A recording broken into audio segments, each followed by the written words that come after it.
For years, Fresh Foam X was a reliable foundation for much of the New Balance lineup, where the 1080 was the flagship. But for 2026, New Balance is introducing a new foam, Infinion. Is this new foam worthy of being put into one of New Balance's best-selling shoes, or is this an unnecessary risk? It's time to lace up the New Balance Infinion 1080 version 15 and take it for a ride.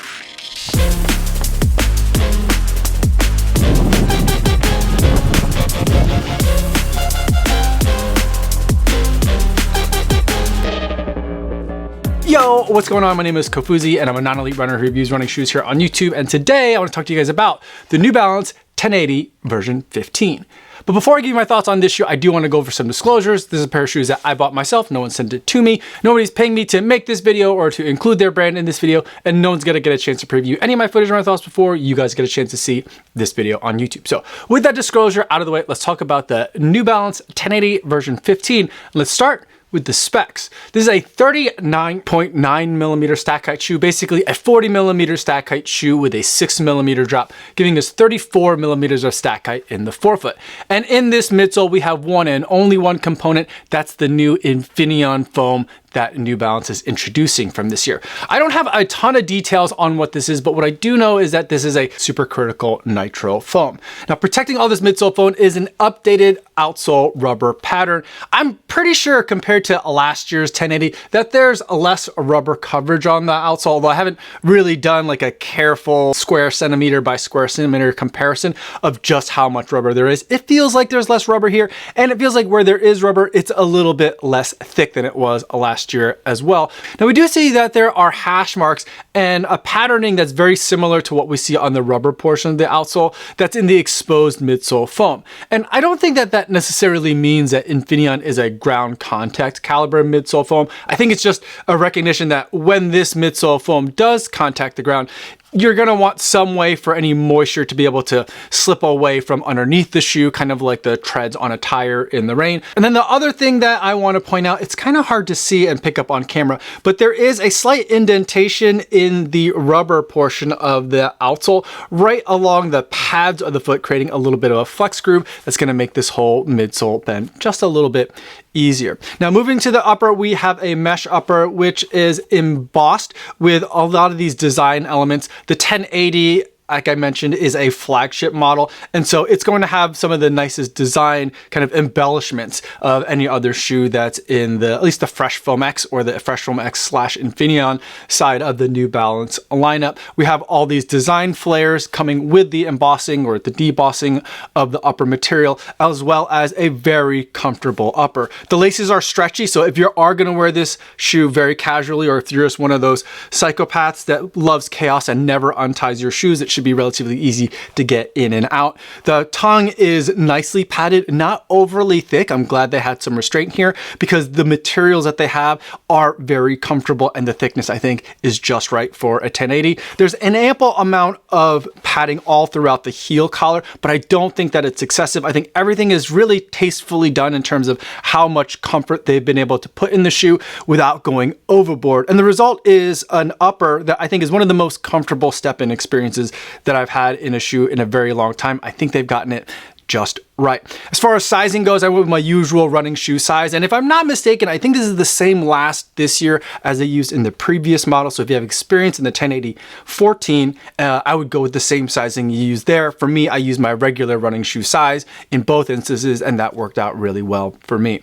Overall, with the changes to the outsole and the changes to the midsole, even though they've added a millimeter of stack height, this shoe comes in over an ounce lighter than the 1080 of the prior version for me in my US men's size 9. My shoe came in at a measured weight of 8.9 ounces and 254 grams.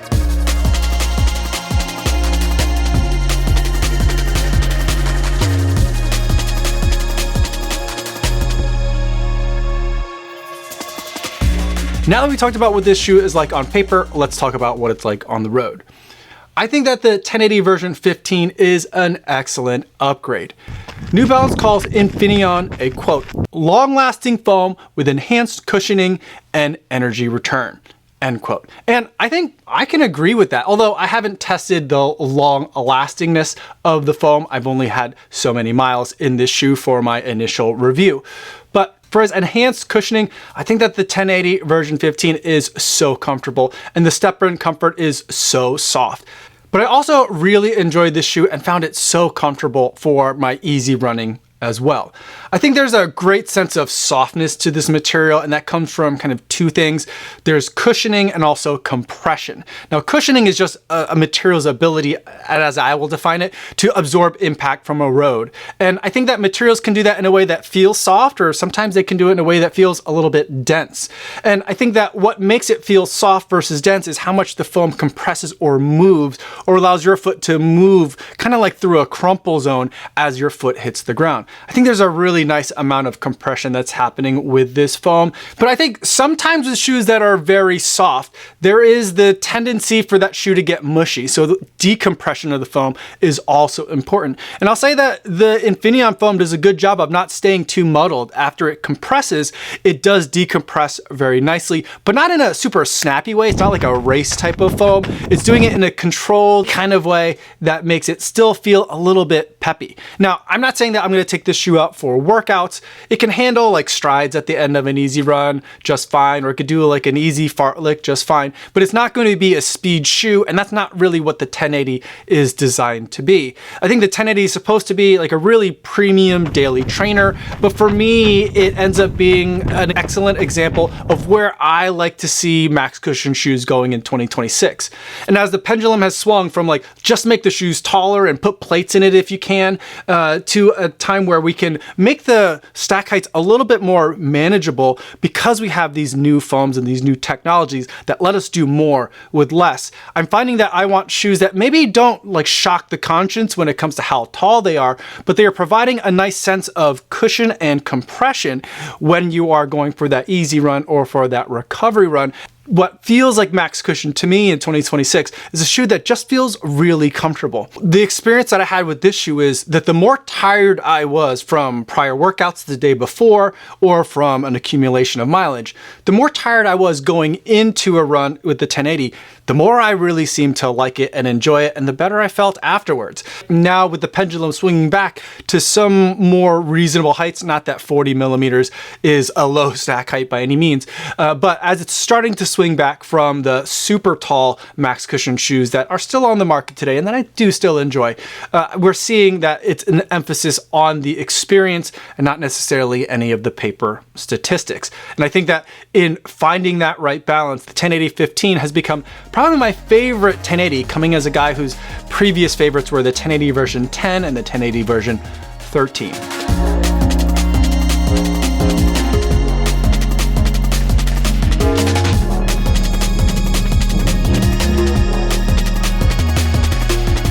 Now let's wrap up this video by going over the buying guide, and we'll also discuss some alternatives.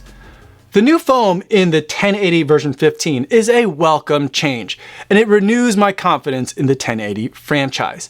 This is a very comfortable daily trainer with premium finishes and what I think is an excellent example of what max cushion comfort can be in 2026. This shoe is available now for a retail price of $170, which is one tariff more expensive than the 1080 was in the previous iteration. The 1080 version 14 is still around, and depending on your shoe size, you might be able to find this shoe as low as $68 or like $100 cheaper than version 15. And that is really tempting, but I do think that you should know that these two shoes are really different. And a lot of it is the fact that these are different foams, but I also think there's different geometries at play here. Something that happened in, I think, the last round of the Fresh Foam X shoes is that a lot of the midsole geometry got very stout. It got elbows out and very stabilized, and the foams stiffened up a little bit. I think that these things were intended to keep the shoe from tipping over too far, depending on which way your ankle was landing when your foot hit the ground, which was stiff a little bit clunky and probably one of my least favorite of the 1080.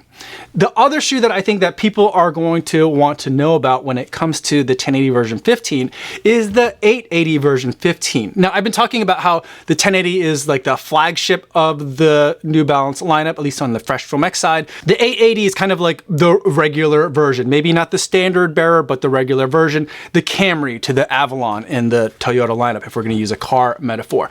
Now, these two shoes have the exact same stack height and the exact same drop.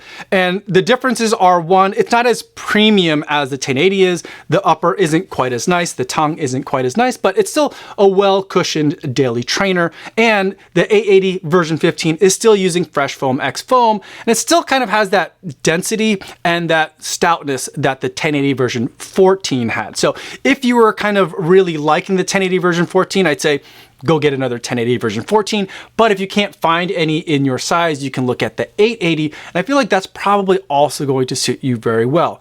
That shoe is available for $150, which is also an elevated price compared to what the 880 typically has been. Now, there's another shoe from New Balance that I think we also have to take a look at, and that's a new addition to the lineup. This is the Ellipse. And this is an interesting shoe to me because I think it's kind of a bizarro 1080. The upper looks very similar to the upper in the 1080 version 15. It has, I think, a more youthful and energetic design, although the finishes on this are not quite as premium as what we're seeing in the 1080 version 15.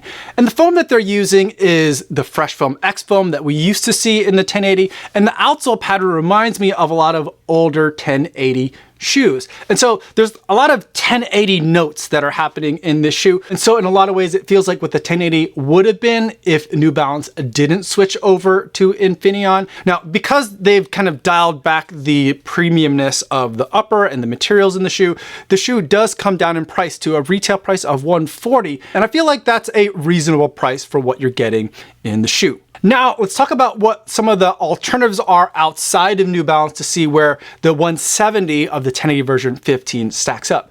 Now, the first shoe that I thought about when I thought about how comfortable I like the 1080 version 15's Infinion is a shoe from Puma, and this is the Magnify Nitro 3.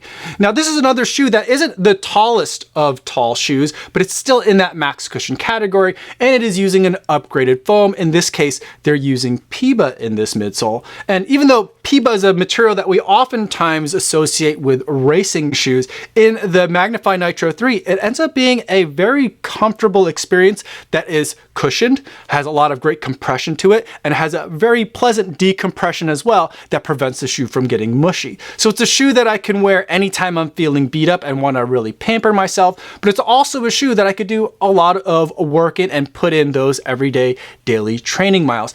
Very similar to how I would wear the 1080 version 15. Now, the Magnify Nitro 3 has a lot more puffiness around the heel cup, and it's a lot heavier of a shoe. I would also say that the Magnify is a little bit more stabilized and not as squishy as the 1080 version 15 is. So depending on what you're looking for, the experience that you want out of your premium daily trainer / max cushion shoe, that can help you decide. The price might also help you decide, as the Magnify Nitro 3 is $10 cheaper at a retail price of $160.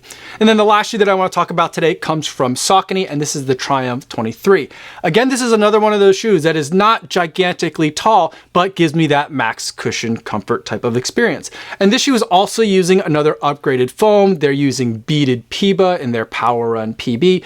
It also has a 10mm drop, which is very different than what we're getting in the 1080 version 15. But again, these are two shoes that have like a daily trainer type of vibe to it, but are offering max cushion type of comfort in a total package that I think is versatile, but also very comfy. I do feel like Saucony is trying to make the Triumph 23 both a comfy recovery shoe and a shoe that you could do some speedier stuff in. So that affects kind of the way that the comfort comes across, especially in the forefoot of the Triumph 23. Another big difference in the Triumph 23 is the price. While it retails for the same $170 as the 1080, depending on where you're looking, you might be able to find this even from a reputable seller at a sale price as low as $125. So at $125, that's quite a bit of a discount and could easily sway a lot of people to go the Triumph's direction. So those are my thoughts on the 1080 version 15. I'm really enjoying this shoes, as much as it's very easy to poke fun at the Infinion name,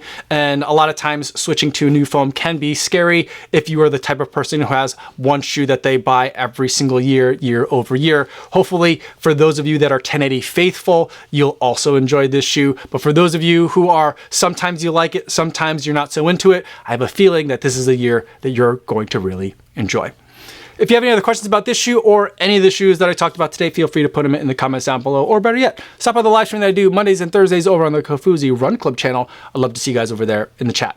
That's all for today, everybody. Thanks so much for making it all the way to the end of this video. Hopefully you guys are staying safe out there on your runs, and I will see you in the next one. Yo, what's going on?